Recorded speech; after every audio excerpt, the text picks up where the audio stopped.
I find that a thoroughly enjoyable film noir, regardless of it being built on an utterly preposterous plot. It's got so much pace and so many twists and turns, you feel like Glenn Ford on that mountain road, out of control with no brakes. Not a bad job for a first-time screenwriter. Frame marked the Hollywood debut of 38-year-old Ben Maddow, for whom this kind of escapist entertainment was a well-paid vacation. Maddow, you see, was a genuine artist. By the time he graduated from Columbia University in 1930, he had already published a volume of critically acclaimed poetry, and in 1935, he became one of the founders of Frontier Films, a cadre of socially minded documentary filmmakers committed to creating a new type of cinema, dealing with social issues not being covered in the mainstream press.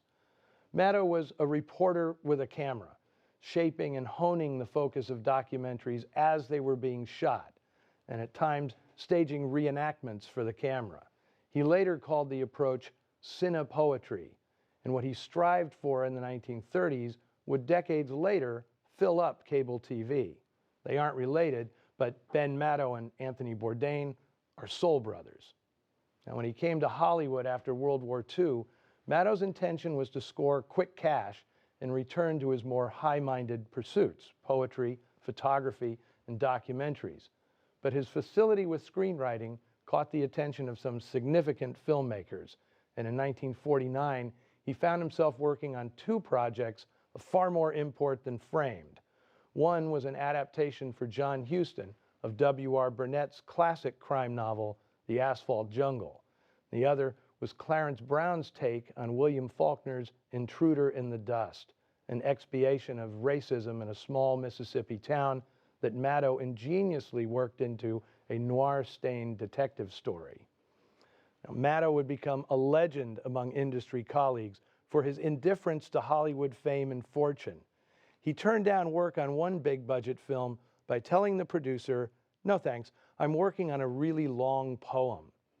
Like many artists in the early 50s, Maddow's livelihood was threatened when anti-communist witch hunters demanded his blacklisting. Years earlier, he'd been a vital contributor to the documentary Native Land, which was a lightning rod for the HUAC committee due to its pro-union slant and a roster of creators linked to the Communist Party. But like some other writers in the same boat, Maddow continued to write scripts using fronts. Among his uncredited credits, The Wild One, Johnny Guitar, and Anthony Mann's sensational Men in War. By the end of the 1950s, Maddow's name was back on screen, but now he was taking jobs to underwrite his work as an independent filmmaker. Two of his films from the time, The Savage Eye and Affair of the Skin, have recently been resurrected, revealing Maddow as a daring and innovative artist, definitely ahead of his time. Now, I'll wind up with a nice story told to me by Ann Savage, the star of Detour, which we've shown previously on Noir Alley. Ann admitted to me that she was dumped by Columbia Pictures in 1945 because they'd signed Janice Carter. Ann knew that she and Carter would always be vying for the same roles, and she was destined to lose out. For years, she held a grudge, blaming Carter for essentially relegating her to Poverty Row. Well, as fate would have it, both women ended up retiring from the business about the same time, both married big-shot businessmen, and both relocated to New York, and ended up living only blocks apart. Of course, in no time, they became best friends. When I'd visit her, I'd notice that Ann kept a framed photograph of Janice Carter on her dressing table. Okay, I'm setting the odds at 6-5. You're all going to be back here next week when Noir Alley reveals the $8 billion secret behind America's notorious gambling racket.